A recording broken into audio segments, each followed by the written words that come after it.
Today at the garden road, every child will have a voice. Today at the garden road, every teacher will listen.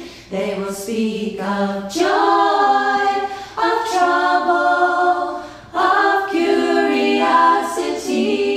They will tell their stories, their worries, with true intensity, and we will hear them.